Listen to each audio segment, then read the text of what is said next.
আওয়ামী লীগ কি খুব সহসাই রাজনীতিতে সগৌরবে ফিরতে যাচ্ছে? ফিরলেও তা কবে, কতদিনের মধ্যে এবং কোন প্রক্রিয়ায়? এই বিষয়গুলো বিএনপি সরকার গঠনের পর থেকেই নানানভাবে আলোচিত হচ্ছে এবং বিশেষ করে সজীব ওয়াজেদ জয়ের একটি পোস্ট যেটি তিনি তার এক্স অ্যাকাউন্টে শেয়ার করেছেন, সেটিকে কেন্দ্র করে এখন রাজনৈতিক অঙ্গনে ঘরে বাইরে নানানভাবে আলোচিত হচ্ছে।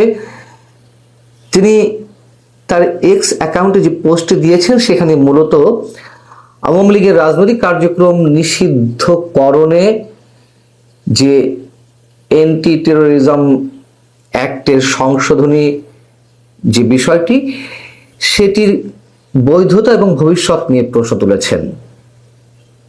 তিনি বিএনপি সরকারকে সাংবিধানিকভাবে 30 দিনের মধ্যে এই অধ্যাদেশ বাতিল করার সিদ্ধান্ত নেওয়ার আহ্বান জানিয়েছেন এবং যদি সেই সিদ্ধান্তটি নেওয়া হয় তাহলে আওয়ামী লীগ অটোমেটিক্যালি রাজনীতিতে পুনর্বাসিত হতে পারছে। এখন সজীব ওয়াজেদ জয় বললে কি তারেক রহমান বা আমাদের প্রধানমন্ত্রী সেই বিষয়টি শুনবেন? বিএনপি সেই সিদ্ধান্ত গ্রহণ করবে? আর যদি এই অধ্যাদেশটি বাতিল হয়, সেটি কিভাবে বাতিল হবে, কোন প্রক্রিয়ায় বাতিল হবে, সেই প্রশ্নগুলো নিশ্চয়ই জড়িয়ে রয়েছে। সাবেক প্রধান উপদেষ্টা ডক্টর মোহাম্মদ ইউনূসের নেতৃত্বাধীন যে অন্তর্বর্তী সরকার, সেই সরকার দায়িত্ব পালনের 1.5 বছরে মোট 132টি অধ্যাদেশ জারি করেছে, যার মধ্যে সংস্কার কার্যক্রমের অংশগুলো রয়েছে এবং এগুলো মূলত রাষ্ট্রপতিকে দিয়ে জারি করা হয়েছে অধ্যাদেশগুলো।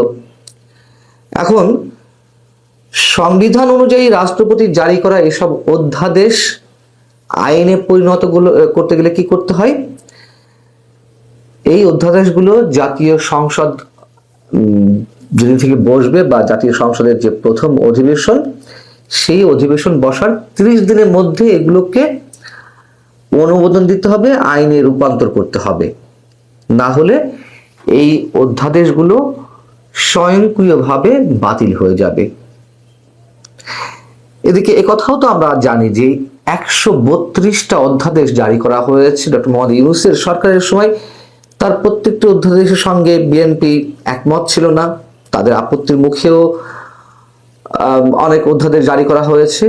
সেই জায়গা থেকে এটুকু তো আমরা নিশ্চিত যে এই 132টি অধ্যাদেশের সবগুলোই নিশ্চয় আইনে পরিণত হচ্ছে না। এক্ষেত্রে নিজেদের সংস্কার নীতি এবং নির্বাচনী ইশতেহারের সঙ্গে যেগুলো সাংঘর্ষিক, সেগুলো অবশ্যই বাতিল করে দেওয়ার প্রক্রিয়া হাতে নেওয়া হবে। এখন সংসদ অধিবেশন বসছে যতদূর জানা গেছে 26শে ফেব্রুয়ারি থেকে। যদি সেদিন থেকে শুরু হয় জাতীয় সংসদের প্রথম অধিবেশন, তাহলে পরবর্তী মাসের মার্চের 28 তারিখের মধ্যে এই অধ্যাদেশগুলোকে আইনে রূপান্তর করতে হবে। যেগুলো আইনে পরিণত হবে না সেগুলো 28 তারিখের পর বাতিল হয়ে যাবে। তো সেই জায়গা থেকে আওয়ামী লীগকে সন্ত্রাস বিরোধী আইনের সংশোধনী ধারায় যে নিষিদ্ধ করা হলো আওয়ামী লীগের রাজনৈতিক কার্যক্রম, তাহলে আমরা এটুকু চোখ বুজে চোখ বন্ধ করে বলতে পারি, বিএনপি যদি এ ধরনের কোনো কার্যক্রম না নেয়, আওয়ামী লীগের রাজনৈতিক কার্যক্রম নিষিদ্ধের বিষয়টি বহাল রাখার, তাহলে আর খুব বড় জোর 1 মাস 10 দিনের মধ্যে আওয়ামী লীগ তার পূর্ণ রাজনৈতিক কার্যক্রমে অংশ নিতে পারছে। আর যদি বিএনপি নেয় তাহলে কি হবে? যদি আইনে পরিণত হয় তাহলে আওয়ামী লীগ আজীবনের জন্য, যতদিন না পর্যন্ত আবার নতুন আইন করে আওয়ামী লীগকে ফিরিয়ে না আনা যায়, সেই পর্যন্ত আওয়ামী লীগ নিষিদ্ধ থাকবে। বিএনপি কি সেই ঝুঁকি নিবে? জয় কি বলেছেন তার পোস্টে, একটু পড়ে শোনায় আপনাদেরকে। জয় তার পোস্টে এক জায়গায় বলছেন, যদি বিএনপি নেতৃত্বাধীন সরকার এই অধ্যাদেশকে অনুমোদন করে তাহলে এটি অন্তর্বর্তী সরকারের অ্যান্টি টেরোরিজম আইনের অপব্যবহারকে সমর্থন করবে, যা গণতন্ত্রকে ক্ষুণ্ণ করবে এবং আওয়ামী লীগকে রাজনৈতিক ও নির্বাচনী প্রক্রিয়া থেকে স্থায়ীভাবে বাদ দেওয়ার পথ প্রশস্ত করবে। এতে রাজনৈতিক দল নিষিদ্ধকরণের অসাধারণ ব্যবস্থা স্বাভাবিক হয়ে যাবে। তিনি বলছেন, আর অন্যদিকে যদি নবগঠিত সরকার অধ্যাদেশকে অনুমোদন না করে তাহলে এটি অন্তর্বর্তী সরকারের শত্রুতাপূর্ণ দৃষ্টিভঙ্গি থেকে দূরে সরে আসার ইতিবাচক পদক্ষেপ হবে এবং অধিকার সম্মত সংকীর্ণ অ্যান্টি টেরোরিজম ফ্রেমওয়ার্ক পুনরুদ্ধার করবে। এটি মনে করার কোনো কারণ নেই যে বিএনপি এদিকে পা দেবে। আমরা মোটামুটি এই পর্যায়ে এসে এটুকু নিশ্চিত করে বলতে পারি। এবং এটা তো ঠিক যে বিএনপি কখনোই আওয়ামী লীগ একটি নির্বাহী আদেশের মাধ্যমে তার রাজনৈতিক কার্যক্রম বন্ধ থাক বা বন্ধ করতে চায়নি, বা কোনো রাজনৈতিক দলকেও নিষিদ্ধ করতে চায়নি। এমনকি আন্তর্জাতিক বিভিন্ন গণমাধ্যমে দেওয়া সাক্ষাৎকারে তারেক রহমান তিনি নিজে একাধিকবার কথা বলেছেন যে তিনি কোনো রাজনৈতিক দলকে নিষিদ্ধ করার পক্ষে নন। আর যদি তিনি অন্য কোনো রাজনৈতিক দলকে নিষিদ্ধ করার পক্ষে থাকেন তাহলে একসময় বিএনপিকেও সেই ফাঁদে পড়া লাগতে পারে, স্পষ্টভাবে তিনি বলেছেন। এমনকি বলেছেন যে সজীব ওয়াজেদ জয় বা সাইমা ওয়াজেদ পুতুল দেশে মানুষ চাইলে তারা দেশে ফিরে এসে রাজনীতি করতে পারবে।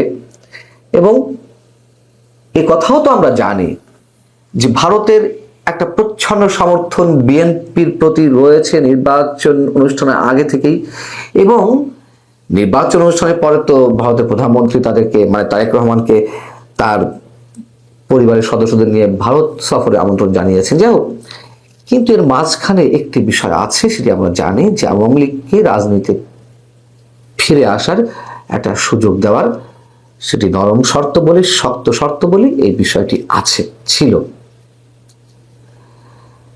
এবং সেই জায়গা থেকেই তো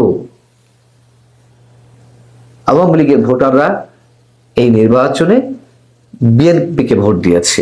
একটা ছোট অংশ যদিও জামাতের ভোট ব্যাংকে তাদের ব্যালট পেপারে সিল মেরেছে, এটাও সত্যি কথা, যারা তৃণমূল পর্যায়ে আওয়ামী লীগের নেতা কর্মীদের মাধ্যমে নির্যাতিত হয়েছেন। তো আমরা তো দেখলাম যে 12 ফেব্রুয়ারি নির্বাচনের পরই দেশের বিভিন্ন স্থানে আওয়ামী লীগের যে কার্যালয়গুলো সেগুলো খুলে যাওয়া শুরু হলো।